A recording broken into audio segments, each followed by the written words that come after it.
Yeah, pump myself up. Hey, everybody. It's Huang here. Get so excited for these things. I came on a few minutes early. So, welcome. You guys voted. I mean, thank you so much for everyone on Instagram who voted. I'm coming on to you live from Instagram. I'm coming to you live from YouTube, from Facebook. So, welcome. Really excited to get started today. Uh, I posted a story on Instagram and I said, if I'm going to cover 4 domains of what is necessary in terms of studying for the CHT, what particular topic would you like me to cover? And some people voted finger fractures, and some people voted wrist fractures. So for all you wrist people, I'm really sorry. Fingers always wins. What is up with that? Love talking about some wrists, but we're going to talk about fingers today. And what I really want to do is I want to tie it, if you're studying for the CHT, I really want to tie it to what the commission, the htcc.org commission, really has on their website, essentially, that can guide you in terms of how to study. I mean, it's kind of dry, let's face it. It's got the step by step, which is really important. It tells you exactly what to do. So I'm going to kind of go over it and I'm going to give you an example of how to think through a particular case. And I'm going to use hand fractures as an example, just to kind of tie it into and kind of like tie it all together and give you an example of how to think through and how to essentially study for the exam. Essentially how to study for the exam. So hey, if you're new here, my name is Huang. I'm an occupational therapist and certified hand therapist, and I help OTs and PTs master their skills and become certified hand therapists. What's really interesting is recently, because I put my videos everywhere, I'm getting a lot of people who are, patients, right? They have injuries themselves and they're watching my same video. They're watching the videos. If you're a therapist, you're watching, but remember what I said, that your potential patients are watching these type of videos too, because they're looking for answers. And the key thing is you've got to have those answers when they come to you, right? I cannot give medical. I'm sorry. I'm not giving medical advice over social media. I can't do it. But I refer to the Hand Therapy Commission, so that they can find a certified hand therapist in their area. So this is why I promote it so much. This is why I have a lot of pride in terms of you as a therapist becoming an expert and being able to treat these cases, because they're coming to you because they're injuries to our bodies. They're not simple. They're really not simple. They can be complex. They can come in various forms of complexities. And believe it or not, even the most simple injuries that you think are so easy, people have a tendency to think like small fractures of the DIP, of P3, of mallet fingers, and things like that. They think, oh, maybe it's just small, so it's really easy. But funny enough, smaller can become more troublesome over a period of time. Um, and the way I kind of see it is, if I got injured, I would love to be working with a therapist that really loved what they do, right? I would love to work with a therapist that really knew how to help me as somebody with that particular injury. And so I always kind of keep that in mind. I had an injury a long time ago, and it's the thing. It's like I wanted to find someone who could treat that particular injury and really be able to help me. And I think it's how we build our skills, is how we build our career, our reputation, in order to help people. Is that we give a shit, right? Um, so let's go over the 4 domains when you're studying for the CHT. Now it's laid out. It's laid out. Can you see? Can you see the board? Can you see the board? Yes. Okay. So when it comes to studying for the CHT, I know it can seem overwhelming. There seems to be so many topics to cover, and there are. Remember, the hand injuries, not just of the hands. right? It's everything that's connected to the hand. So the hand, the wrist, the elbow, the shoulder, and then all the nerves that run out of the neck, down the shoulder, and into the hand. So it's no secret that there's a blueprint from the htcc.org website where you can get all the information, right? I'm going to just simplify this for you. You know, in order to pass the CHT, you have to cover all these 4 domains. And they're not all created equal. And that's the key thing. It's not all created equal. Let me make sure I write with a marker that you can see with, right? So the 4 domains is pretty much evaluation. Like, how do you evaluate somebody? How do you evaluate someone so that you can know exactly what to do, right? How do you evaluate them? 2 is prognosis, right? So I always write it out like this. Like, you have to know how to progress them. So evaluation is you see them, and remember, we often think of evaluation as like the first time you see someone, but an evaluation can be every single time you see them, in terms of like, how do they look today? How, you know, where are they at today? Prognosis is if you know where they're at, you'll know how to move them along, right? And then prognosis is also, if you really think about it, the complexities. And one thing that makes us very powerful as therapists, right, can make you powerful, can make you like the expert, master your skills. And it's really in the anticipation of a particular problem. If you can anticipate someone's problem and get ahead of it for them, how much better will their treatment process go, right? So evaluation, prognosis, and treatment. So you've got to be able to take them through. You have to know when they're allowed to move, when they're allowed to strengthen, when they're allowed to be more aggressive, when they're allowed to go back to their activities of daily living, to functional heavy tasks, that kind of stuff. And when you know that, you'll know how to take them through treatment. You'll know how to take them through treatment and then apply different types of modalities, right? Different methods of treatment. It could be hands-on, it could be exercise-based, it could be modality-based, it could be various methods, it could be orthosis, casting, anything like that falls a lot under treatment.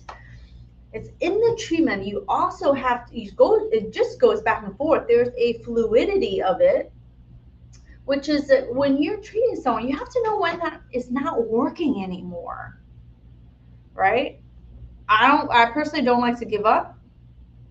When I'm working with people, I don't, but you need to be realistic. If it's not working, what's your next game plan, right? And in order to know how to do all of that, there's this general knowledge component. I call it general knowledge, right? I simplified the words of the HCC, but basically it's like you're knowing all the ins and outs, you're knowing the names, you're knowing you're knowing your anatomy, you're knowing the nerve innervation, you're knowing the whether it's volar or dorsal, or what plane is it moving in, right? So that's your general knowledge in order to then be able to take what you know and be able to evaluate. Take what you know and to be able to evaluate. Now, evaluation has several different components. You always want to consider someone's age. You know, you have to think about comorbidities, that kind of stuff, right? What other stuff? Activities. So my example here, activity level, right? So I have an injured worker, activity level, all right? I have an injured worker. He works for the airlines and he got injured, lost part of his finger, right? Lost part of his finger. So if this is his hand, right? He lost this one. So now he doesn't have all of his index finger, right? The other thing that happened is he had a fracture here of P1, I'm sorry, P3, and the distal portion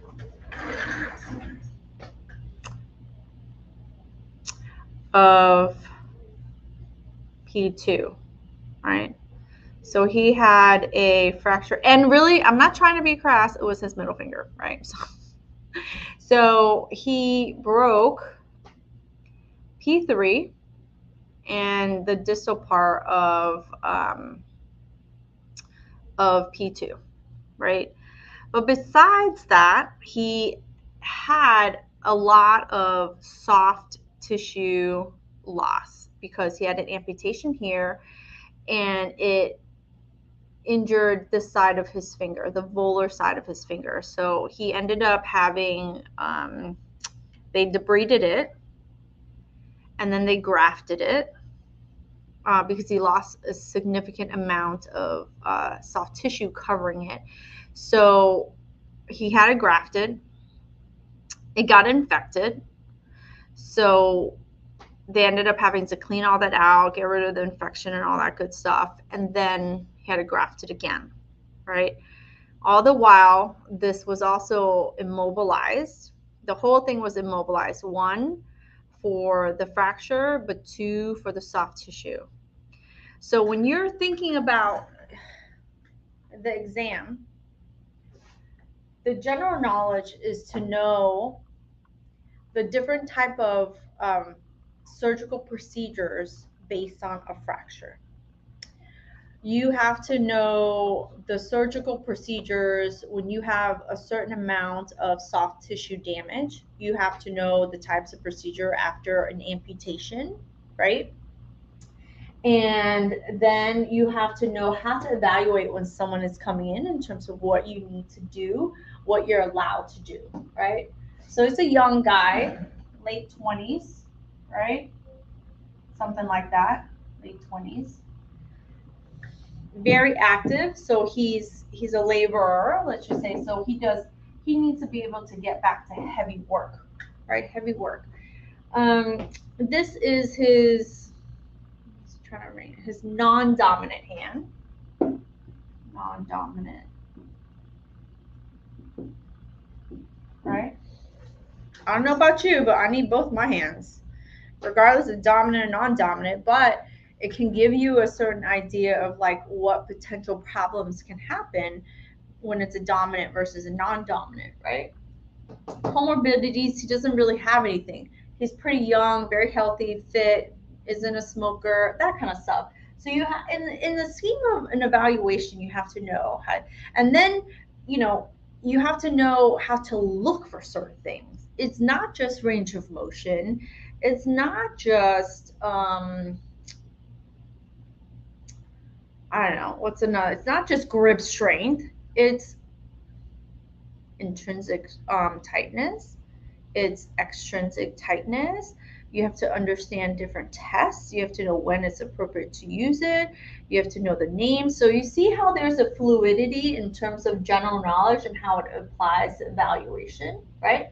So it came in, his wounds were relatively closed, but his scar was new, sensitive, and he was very skeptical. He was very he didn't have a very good healthcare experience, let's just say, right? Especially with the infection, especially because he thought something was wrong and nobody was listening to him. So he comes in with this really painful hand. His fingers were really not moving. So his MPs were, let's see, the index finger was, didn't have probably like 50, so it's like mid-range. But really the middle finger was the most affected. He couldn't open, but he also couldn't close, right? So no flexion, no extension. His wrist was impaired. The PIP had the wound across both the creases of the finger. right? And we have to now know how to get him from where he's at and be able to get him back to being able to do heavy work and having as much full range of motion as possible. So what do your patients do? They come to you and they say, you know, what's possible? When is the swelling going to go down? When can I move my hand? Will my hand ever be normal again? And these are the questions that you need to be able to answer for them, right? In a way that helps them to understand so that they can be bought into the idea that therapy with you can and will work, right? So when you think about the evaluation, you think, what am I allowed to, then it's going to move into what am I allowed to do? What are you allowed to do, right? So this is where sometimes people are like, oh my God, what am I allowed to do? When is it safe? So in the prognosis part, you have to really know about how fractures heal. You have to know when you're allowed to move people, when is it safe to move people. So if he came into me, gosh, how many months was it? He came into me 3 months after the initial injury and after the initial surgeries, and he had multiple surgeries afterwards, right? So we have to wonder, is his fracture stable? Well, most likely, yes, stable. Pins are out. There's no hardware in it. We're allowed to move, right? Then we have to think about, what about his joint space? What about his flexors and extensor tendons? What about his muscles? Was there nerve damage? So all those things, is he allowed to move? And essentially all the answers to that question is yes, he's allowed to move because his fractures are stable.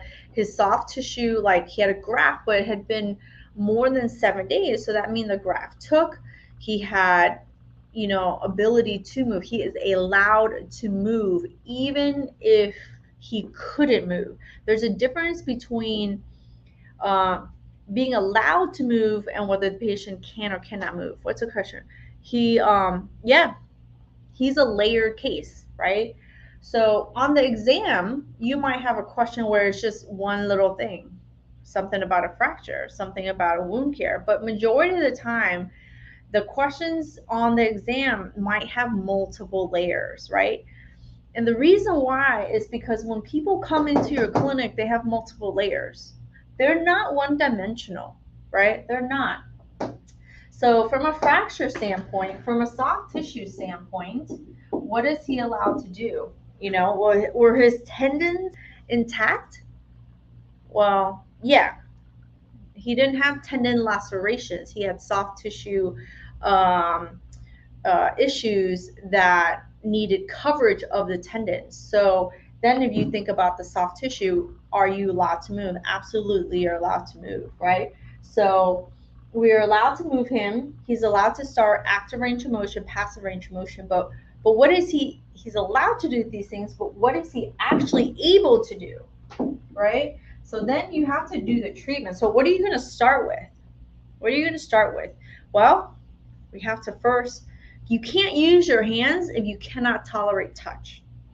Cannot use your hands if you cannot tolerate touch. So one of the first things that we needed to do is we needed to make sure that he was able to tolerate touch. What does that look like? That looks like manual therapy treatment. That looks like just being able to put some cream, work on the edema, work on the scars, so that he can allow and start to feel like he can move his joints, right? So we can loosen up um, the soft tissues around his whole hand and wrist, then we can essentially progress him. Then we go, this is how it's very fluid in terms of like, yeah, you're going down to treatment, you're going to start with scar massage. What does that look like? What are you allowed to do? You're going to start passive range of motion. What is that? What are you allowed to do? What does that look like? What are you going to passively move? Then you can do active range of motion. What is that going to look like? What kind of activities or things that you're going to do in the clinic that will actually get movement? Not just flexion. I often say this, not just flexion. In order to have flexion, you have to be able to go into extension so you can have more flexion, right? But what is his problem if his PIP is stuck in 60 degrees, both flexion and extension, and then his DIP was stuck at 30 degrees? If it's stuck in 30 degrees, what is he allowed to do, right? Technically speaking, he's allowed to do everything. So what can we get started in? We can get started on PIP, or we can get started in DIP, right? How do you pick which one you're going to start with? That's the question. So, technically speaking, there is no wrong answer. You can start with PIP, or you can start with DIP, or you can do both, right? Here's what I did. I'll just share with you some of the things that I did. I just knew from a prognosis standpoint I was able to, what I want to share with you is how do you anticipate the particular problem, right? So the problem is in order to make sure that the fingers are able to glide and move, the tendons are able to glide and move, we need to make sure the wrist is moving as well, right? So we can get some wrist control. We can ensure that the fingers can move. What happens to people with hand injuries? They sit here and go in the middle all the time. What happens? They start to develop a lot of pain in their palm. A lot of times people develop trigger finger, and it's because they one, do very repetitive gripping, but two, what happens is they lose the rhythm of the intrinsics and extrinsics to be able to move the way it's supposed to move. There's a rhythm to it. The way I always usually explain it is like, you might know the steps of the dance, right? But when the music comes on and you don't have the rhythm to the song, you're not going to look good. You're moving, but you're not looking good. So that's what happens sometimes in the hand is they lose a rhythm of the way the tendons are supposed to glide, and then the intrinsics are supposed to help to pull down the MPs to be able to make a full fist. So then what happens is people tend to develop trigger finger. They do this all day. They tend to have wrist pain. They develop tendinitis. So these are all potential problems that you can start to think about. And the other thing is PIPs are always a problem. PIPs always, because they have collateral ligaments on the side, they are both tight. They're taut, right? Taut. Another word for fancy word for tight. And they're tight both in flexion and extension. So they're always tight. So that's one of the reasons why PIPs are such troublemakers. Even if the injury really is at the DIP, the problem child is the PIP.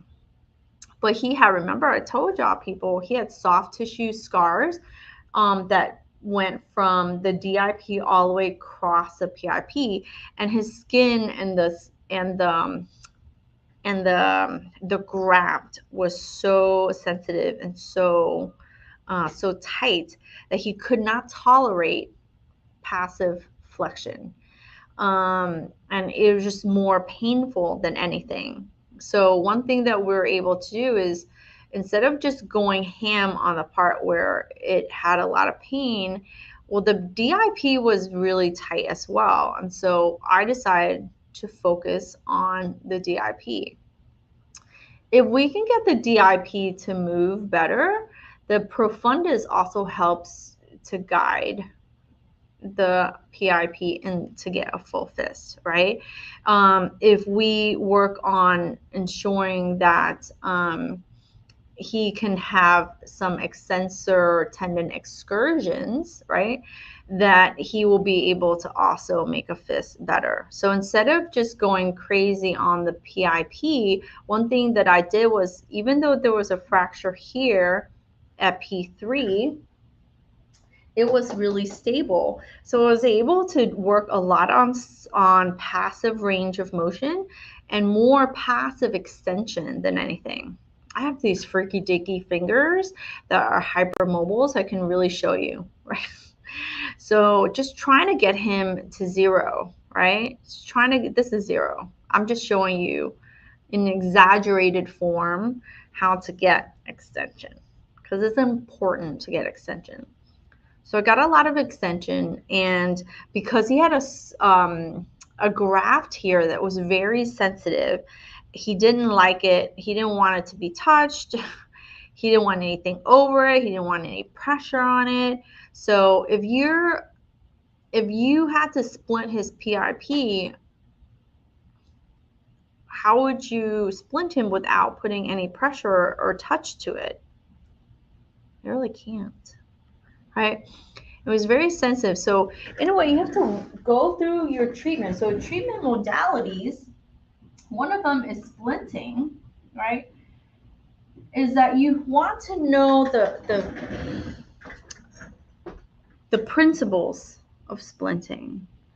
And one of the principles of splinting is that the patient needs to needs to be able to wear it and has to want to wear it, right? You've got to be able to get their buy-in. So if I were to start, he was stuck like this. If I were to start his PIP, do you think he would have been compliant? I don't think so, right? So I asked him, I said, hey, I know you have, it's really sensitive right here. And normally I would splint there. But since you're really sensitive and we need to get motion, and you don't seem to be able to get the motion, if I block here, if I'm immobilized here, that might encourage more motion somewhere else, right? And that's exactly what we did. We went ahead and we casted him, right, at his DIP. Very careful to not go too far down to irritate his graft area. So literally just did what's called a quick cast, right? Now you could have plaster cast it, you could have quick cast it, you could have made a very simple custom fitted orthosis out of thermoplast. That's okay, you could have done that, right? The idea is to be able to critically think through and say, I want to potentially put a splint, and where would I put it? On the exam is not about what I've done. It's not about what you do. It's about being able to look at the question at hand, the story that they're telling you, and be able to pick the best answer based on what you know about fractures, what you know about grafts, and how you evaluated this person, where he came in at, and where is he trying to go, so that you can know, okay, what am I allowed to do with him? How am I going to progress him? When would I put him into an orthosis? When am I going to, put him into use different types of modalities, and then providing that particular treatment, right? Providing that particular treatment so that he can get moving, right? So in this example, I did a quick cast, stabilized him right here. The material that I picked was, first of all, I have it in my clinic. You have to have it in your clinic to pick. If you don't have it, it's an option. If you're answering questions on the exam, it's an option. But in your clinic, if you don't have it, you need to pick from what you have. And maybe you get creative with what you've got, right? I have quick casts in my office, and I said I could either use quick cast, plaster cast, or thermoplast. And I said, this guy, he's very, very sensitive. He's skeptical if anything is going to work. And I need his buy-in. So how am I going to get it? I need it to be easy for him in order for him to do it. So that's one of the reasons why I picked quick cast. And quick cast is very thin material where it's porous. So you can wash your hands, it can get wet, and you can dry it, and it's no problem. It's relatively easy to take off. It's compressive in nature, so it can help with the swelling and all. So the example here that I'm trying to present to you is when you're thinking through the treatment, this is how you can think through what can work for your patient, right? And this is why I say when you study for the exam, it just allows you that critical thinking skill to be able to think through any case that you have versus just jumping in. Like at first, when you're first getting started in therapy, you're just jumping in and just doing anything, right? You're just jumping in and saying, I'm going to just try this and this and this. As you develop your skills, as you're working to master your craft and elevate yourself in your career, you're going to start to have a lot more understanding, right? And you're going to be able to pick and choose and think through. And then as you're preparing for the exam, you're going to keep in mind what is necessary to pass, right? So I casted him, and I was seeing him 3 times a week. And between myself and my team, we casted him, we would stretch him out, then we would cast him again. And within a matter of a few weeks, we were able to see really great results at the PIP, because it was not a joint capsule tightness issue. It was a soft tissue type of problem, and more so related to so much pain, because he would always feel that scar pull and pull and pull. And because we were able to eliminate movement or lack, trying to move in one area, it allowed him better movement in the other joints, right? And then this one, we're just allowing, this one, if you cut off the finger, what do you have remaining? Are you allowed to move it? Absolutely. The bone's not broken. The tendons aren't cut. What you have is just a lot of scar tissue types of problems. You've got to work the scar. You've got to work the skin. You've got to work the joint to make sure that there's a sensitivity to it so that he can really tolerate touching and using his hand functionally. And then what are some functional activities that you can give him, not just in the clinic, but what are some activities that you can sort of mimic that will mimic what he needs to do in his everyday life? And then you have to watch for it. Right, you have to watch for him using it, picking up his phone, picking up his keys when he's in the clinic, using that hand to open the door versus like having it by their side, right? Things like that. So it's so relevant in terms of being able to fluidly think through all the domains. And this is why the exam can be really challenging. It's because there is a certain amount of fluidity that you have to be able to think through. What happens is we're so used to just jumping right in and doing something as therapists. The exam requires you to stop, slow down, and think through a particular case, right? There's 4 domains: evaluation, prognosis, treatment, and then the general knowledge part is the part where it just ties everything together. It's necessary for you to know anatomy. It's necessary. And when I say anatomy, I don't mean anatomy like you studied in school. You need to understand anatomy as applied anatomy, right? And this is why, like, when you start working in a clinic, sometimes people are like, oh yeah, I just know, you got to crack open that textbook and learn your anatomy. What you want to start is to like simplify it even further and say, okay, how, what is the anatomy that I need to know for this particular case, and then you can dive into, okay, what are the different surgical procedures? What's the different diagnoses and conditions, right?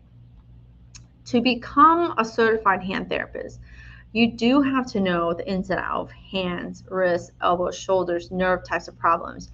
You have to understand and know how to treat both conservative approaches and also surgical ones. And within each of these domains, you have to know all those particular topics. You have to know the different conditions. You have to know the different treatment methods. There's a lot of different treatment methods that you can use. Whether you use it or not, you must know them. I might not be a huge fan of ultrasound, right? I don't use red light therapy. It's just not my thing. I'm okay with that. But I know when I'm allowed to use it. I know when it's appropriate to be used. I know, I understand the technology behind it. eStem, taping, manipulation, mobilization, you know, you have to know how to prescribe exercises, prescribe activities. They're all really key things that help you in the clinic. And then you just have to turn up the dial a little bit in your specificness when you're studying for the exam, right? But it's a great way to really improve, master your skills in the clinic. And this is why I encourage everyone who has an interest in hand therapy, no matter if you want to work with adults, if you want to work with geriatrics, if you want to work with peds, we all got hands and arms, right? You're going to run into somebody with hands and arms. And you can work in a lot of different settings. You can work in an acute care setting. You can work in a burn unit. I mean, obviously, certain places are limited. Positions can be challenging to get. I always wanted to work in burns. It was one of the things I really wanted to when I first came out of school.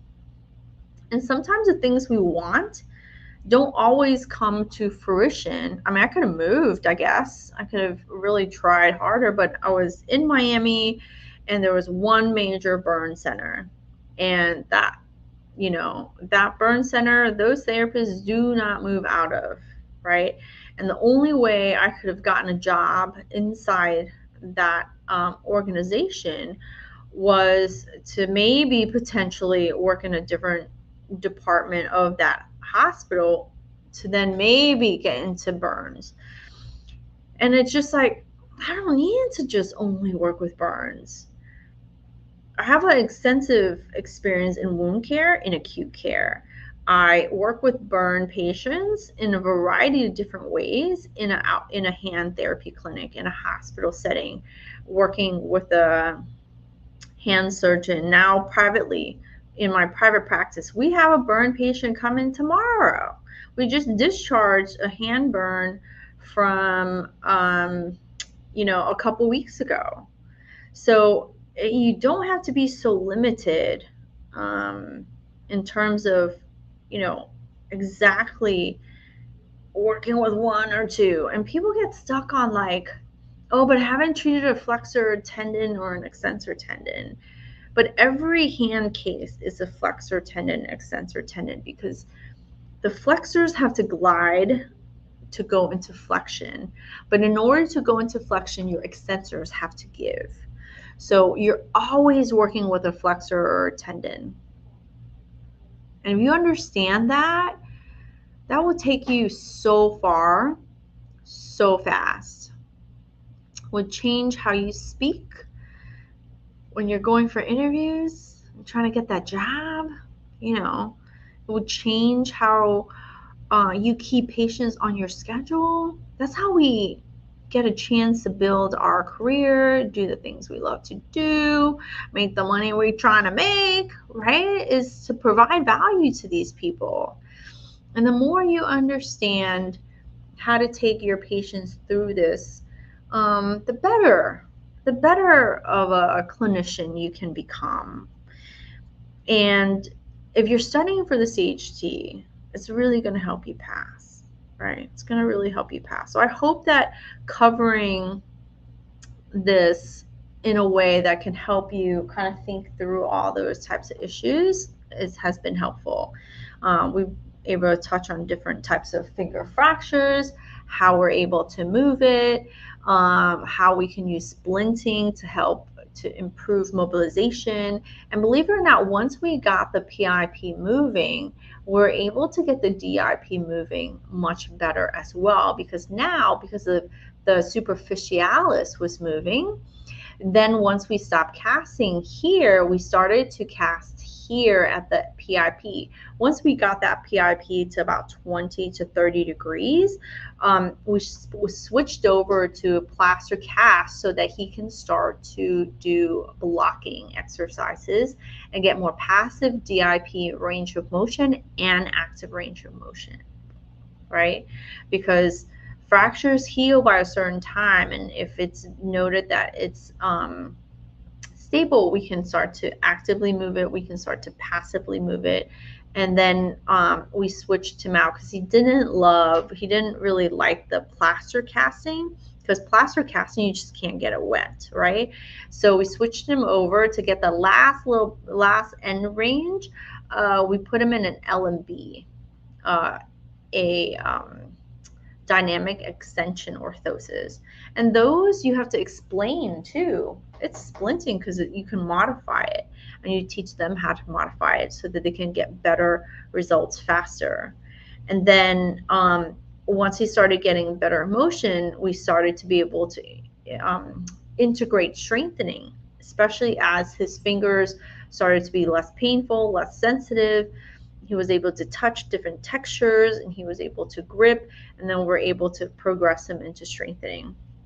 All in the while keeping an eye to make sure that we anticipate particular problems, that he doesn't get a trigger finger, right?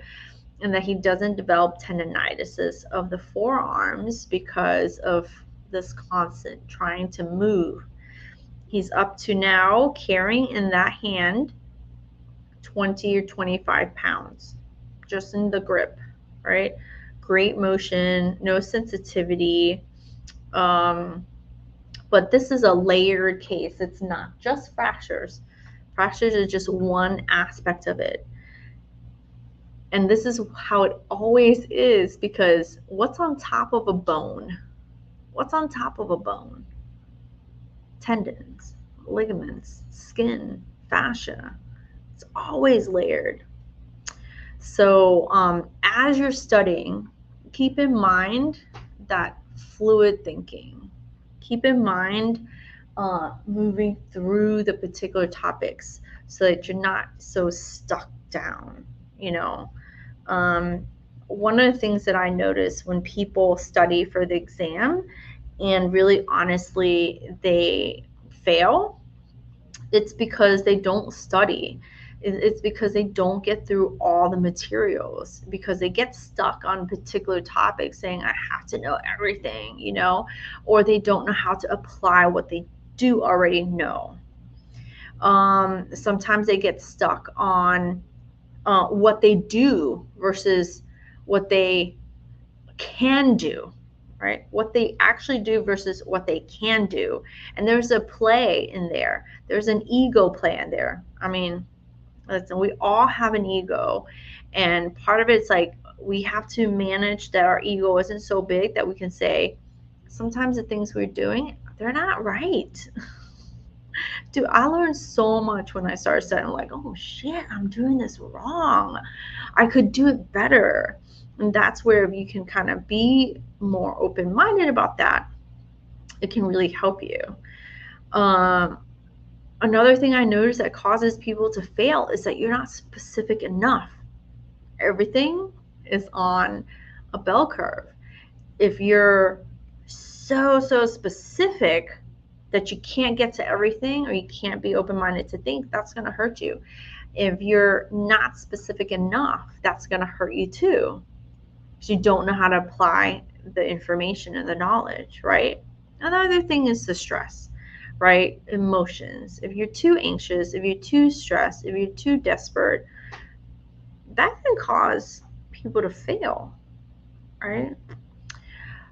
But outside of those things, if you're just thinking about like, how do I manage the overwhelm? How do I manage how I see this thing so big? Let's make it smaller. Let's make it smaller. I chunked it up into 4 big chunks for you. It's no secret the hand exam covers all these 4 domains, and in order to become a CHT, you've got to cover those in all the areas. All right, so I hope this helped tie everything together for you. Right now the hand exam prep program is open for enrollment. We're closing August 2nd, so now is the best time to apply if you're interested in studying for the exam, whether you're taking the exam November of this year and you need that push, right? We're going into our intensive portion of the program. Get in there and get in there fast. Start watching the videos and preparing to say, okay, what do I know? What don't I know? Right? What don't I know in a way that's going to help me be able to critically think through, problem solve, and pick the best answer. Right? That's the key thing, is be able to critically think through so that you can pick the best answer that's going to get you that passing score. But outside of that passing score, it's going to just help you get results for your patients. All right.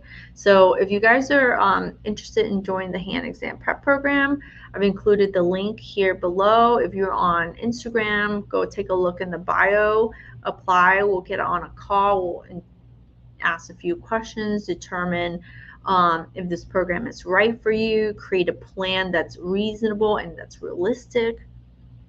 Reasonable and realistic is really key. I do say no to people. If you are too far out from being able to take the exam, I say no. If you're not serious about it, I say no. Right? So there's a couple of things.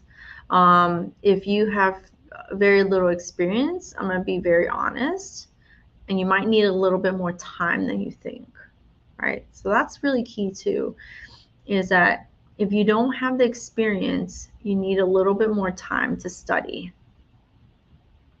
so that you can gather the experience, right, from other people in our community, gather the experience of the patients that I have to show you. I just filmed a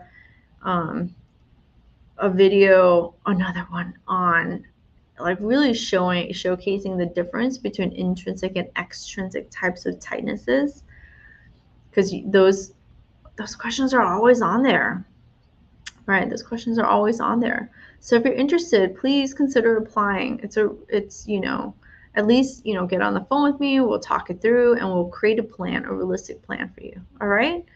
I hope you have enjoyed this. I hope that this has helped you. If it has helped you, please leave me a comment. Please save, share, and I'll be on later on this week to share some more tidbits with you. All right. I hope that's helped. All right. I gotta go home. Bye, folks. Have a good night.